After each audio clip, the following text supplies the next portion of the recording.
Lecture number 16 में मतलब 16 में हमने अपना चैप्टर जो है चैप्टर नंबर 3 परिस्तान की शहजादी हमने शुरू किया था। तो लेक्चर नंबर 17 में आज हम आगे से पढ़ेंगे। पेज नंबर आप जल्दी से बुक ओपन कर लें और 2 अलिफ की पेज नंबर है 31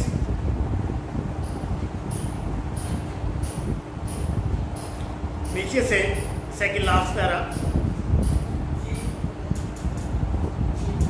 अशरफ सूरी क्या कहते हैं कि नवाब साहब का महल मेरे घर से कोई 2 आने डोली होगा। 2 आने डोली होना, डोली का किराया 2 आने होना, यानी कि इतनी दूर था मेरे घर से।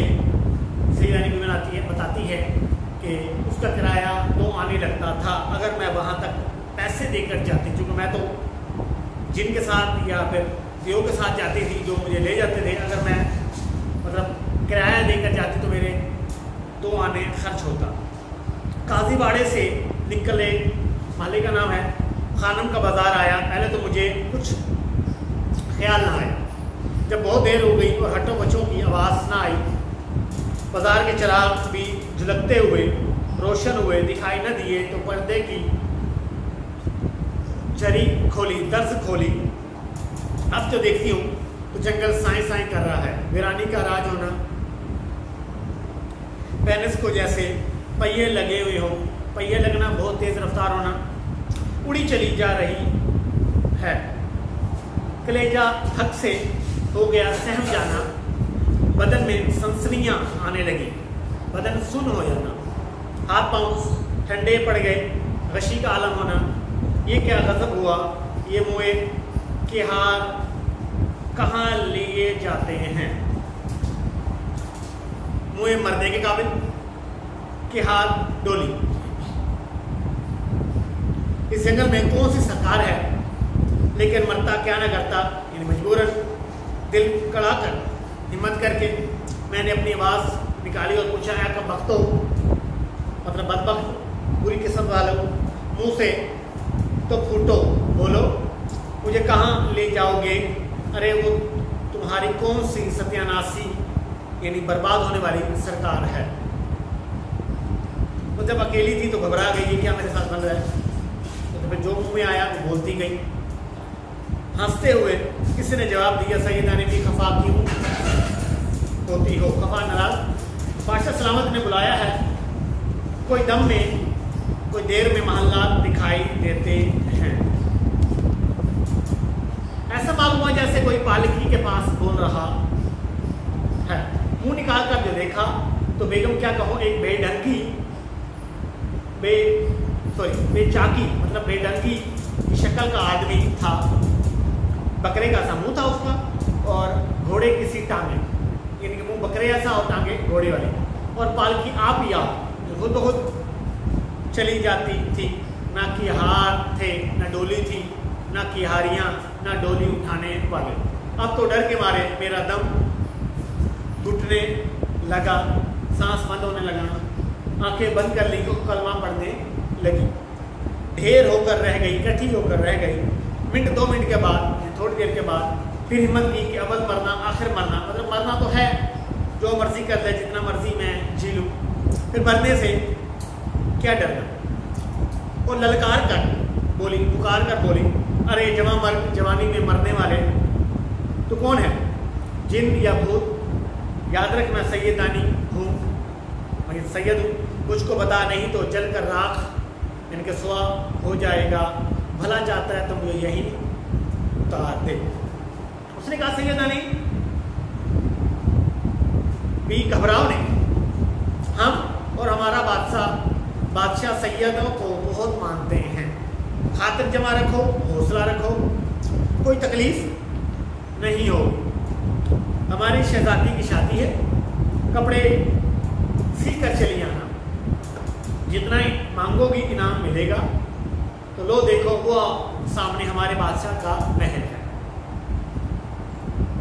बड़ी मुश्किल से डरते डरते आंखें फाड़ कर देखा, गौर से देखा तो वाकई पालकी एक आलीशान ऊंचे मर्तबे वाले दरवाजे पर रखी थी। रोशनी ऐसी थी कि दिन मालूम होता था, यानी कि बहुत ज़्यादा रोशनी होना। सुई गिर पड़े तो उठा लो। मज़ा ये कि सूरज था ना चांद ना फानूस, कुमकुमा, कुमकुमा मैं लिख देता हूँ।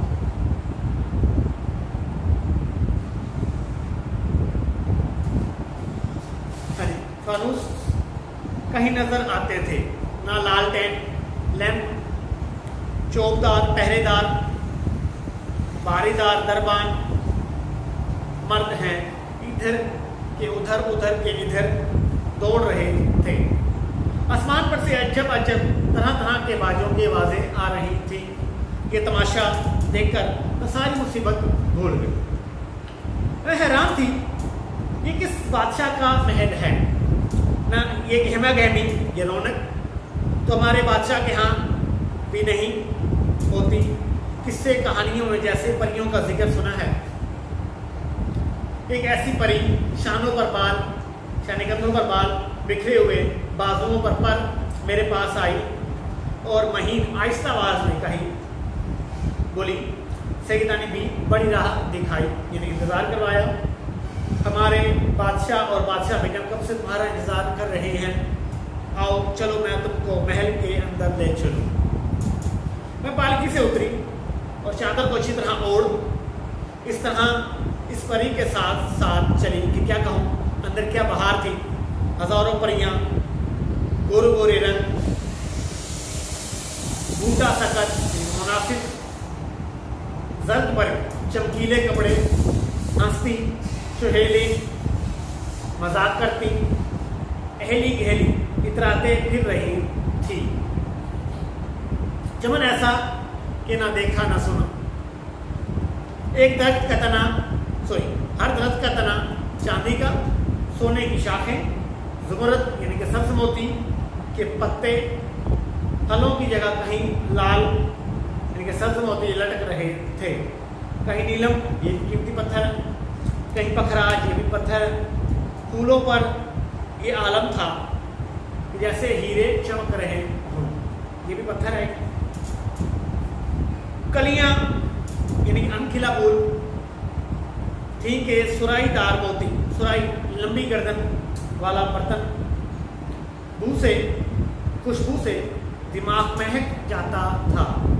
महकना मुअत्तर होना, हौज़ों का पानी अल्लाह अल्लाह, हौज़ तालाब, अल्लाह अल्लाह मतलब यहाँ पे अल्लाह की शान लिख सकते हैं। चांदी के वर्क यानी कि कागज़ बिखरे हुए मालूम होते थे। फवारों पर में से मोतियों की बौछार हो रही थी, बौछार तेज बारिश। फवारा पानी उबलने वाला यानी कि इससे पानी बाहर आता है वो आला। चलते चलते एक बारादरी में पहुंचे। बारादरी हवादार कमरा, बारादरी की सजावट क्या कहूँ, क्या बयान करूँ। कले के दरबार भी देखे हैं मगर उस जैसा समा मंजर आज तक नजर से नहीं गुजरा। सैकड़ों सुर्ख, सब्ज, नीली, जर्द, ऊटी, सफेद, आसमानी रंग कुर्सियाँ बिछी थीं।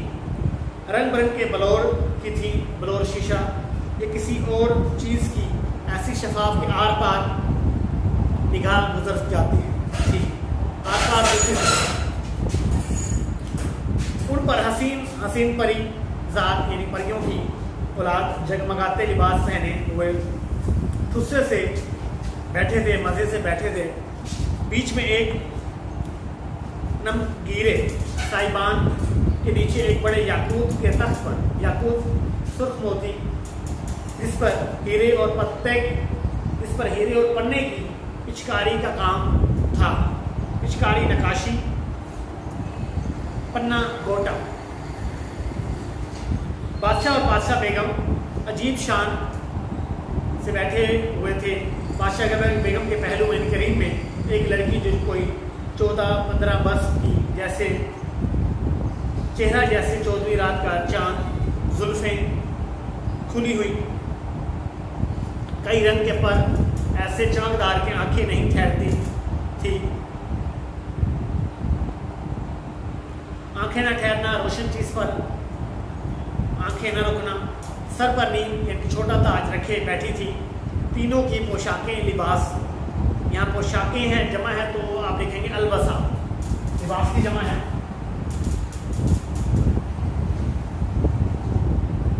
जो ये पोशाकें हैं वो कह रहा है एक रंग की हो तो बताऊं, घड़ी में यानी कि देर में 4-4 रंग बदलती थी।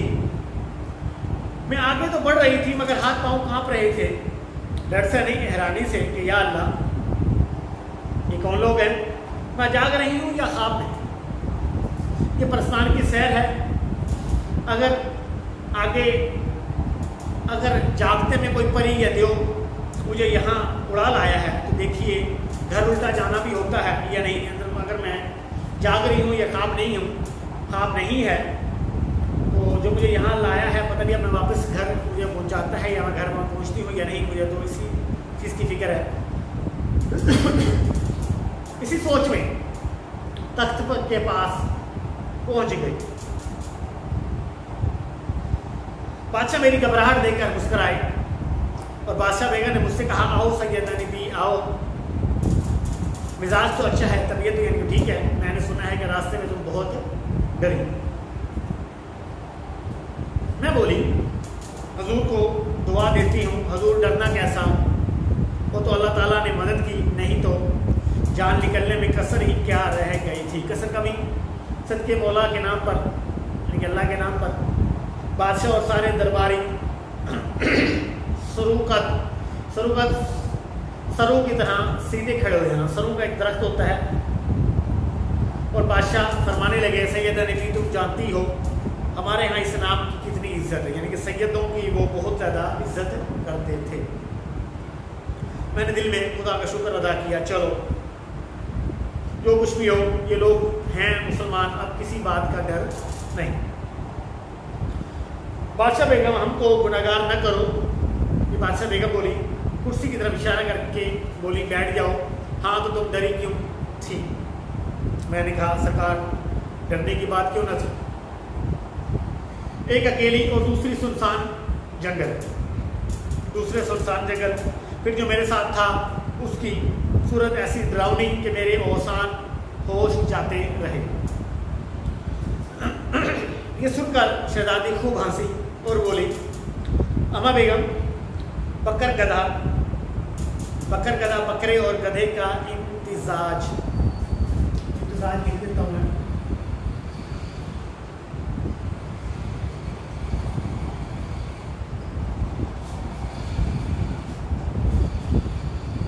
मुँह मरने वाला बड़ा शरीर है, शरारती है, उसने कहीं अपनी शक्ल दिखाई होगी। अब मेरे पेट में फिर होल, घबरा जाना उठने लगे, कहीं ये सारी सूरतें भी नकली ना हो,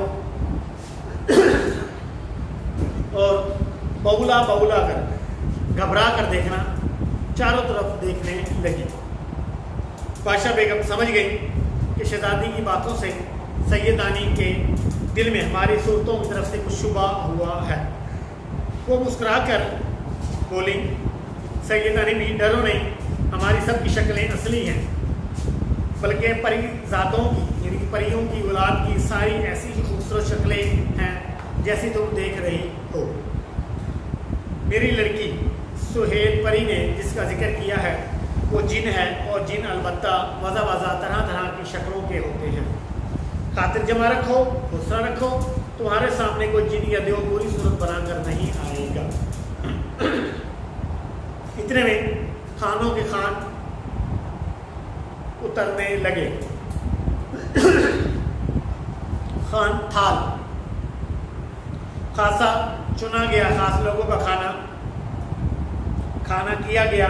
अल्लाह की कुदरत का करिश्मा मुआवजा,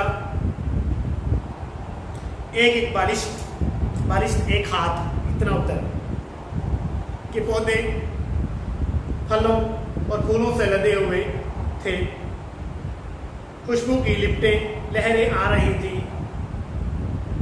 मगर मैं क्या खाती? ना किसी किस्म की रोटी थी, ना सालन, ना पुलाव था, ना जर्दा। हक्का बक्का हैरान एक का मुंह देख रही थी कि बादशाह बेगम मुस्कुरा कर बोली सैयदा नबी देखती क्या हो, खाती क्यों नहीं? ये परिस्तान का खाना है, तुम मेहमान हो, हाथ बढ़ाओ तो और भी खाओ। यानी कि मेहमान सबसे पहले ये अच्छी आदत है कि पहले मेहमान को कहा जाता है कि पहले आप शुरू करें, तनावुल करें, फिर हम भी आपके साथ साथ खाएं। मैंने कहा सरकार कोई खाने की चीज़ हो तो खाऊं, ये तो निगोड़े निकम्मे दरख्त है, इनमें जो फल फूल हैं लगे हैं वो भी अल्लाह हमारे सचमुच के दिखाई नहीं देते।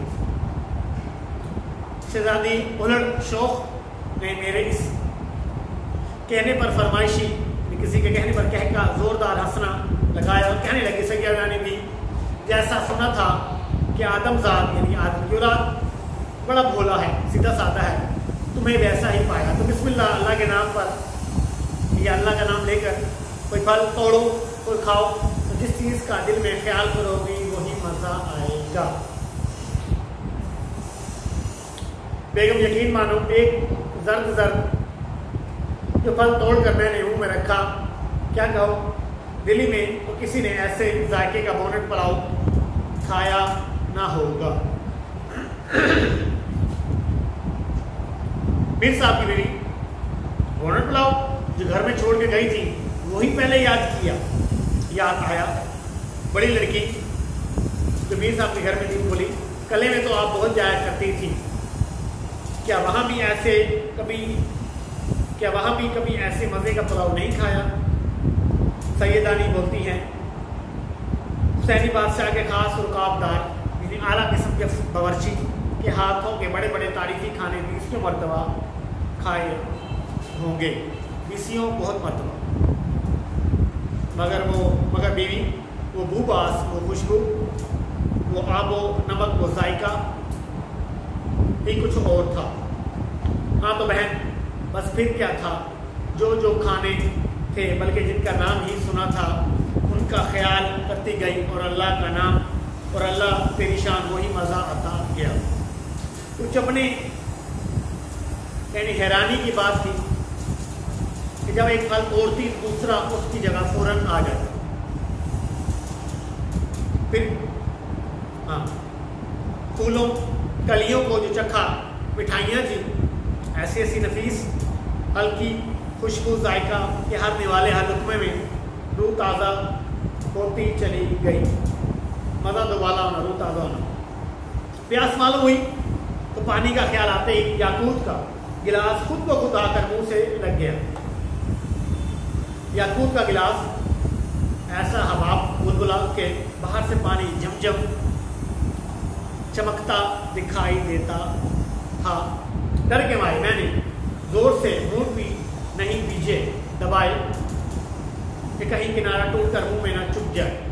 अल्लाह अल्लाह सुभान अल्लाह, पानी को ना पूछो, ऐसा मीठा, ऐसा मुअत्तर, खुशबू दसा हुआ, ऐसा सफ़ेद पानी तो नहीं होता, न जाने क्या चीज़ थी। सबके बाद मैंने सोचा पत्तों को भी देखना चाहिए, साथ ही पान का भी ख्याल आया। मैं पान आज भी बहुत कम खाती हूँ, लेकिन खाना खाकर 2 वक्त को जरूर खाने की आदत है। अब जो पत्ता तोड़ती हूँ तो पान की खुशबू मुंह में जो रखा तो ये मालूम हुआ कि इस्तरदान में रखी हुई गिलोरी गले में आ गई है। इस्तरदान खुशबू रखने वाला बर्तन,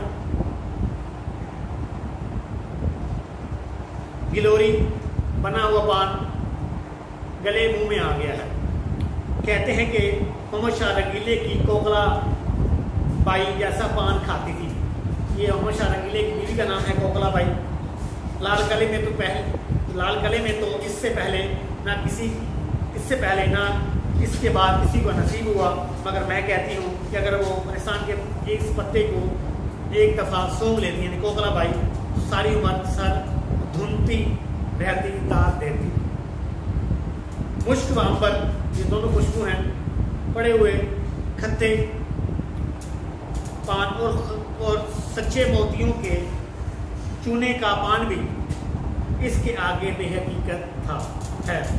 यानी बता रही है कि खुशबू ये जो मुश्क और अंबर है और सच्चे मोतियों का जो पान है, अगर जो मैंने पान खाया है ये सारी चीज़ उसके सामने रख दी जाए तो इन चीज़ों की कोई अहमियत नहीं होगी जो मैंने खाई हैं।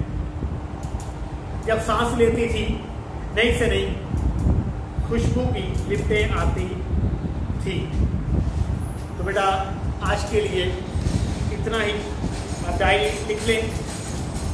डायरी आप लोगों ने मुझे रोज़ाना की रोज़ाना चेक करवानी है। आरपी आप लोगों ने व्हाट्सएप करनी है। चैप्टर नंबर हमारा 3 जो आज अल्फाज मायने हमने पढ़े हैं, अल्फाज मायने प्लस आपने करके चेक करवाने हैं। आज के लिए इतना ही। अल्लाह हाफ़िज़।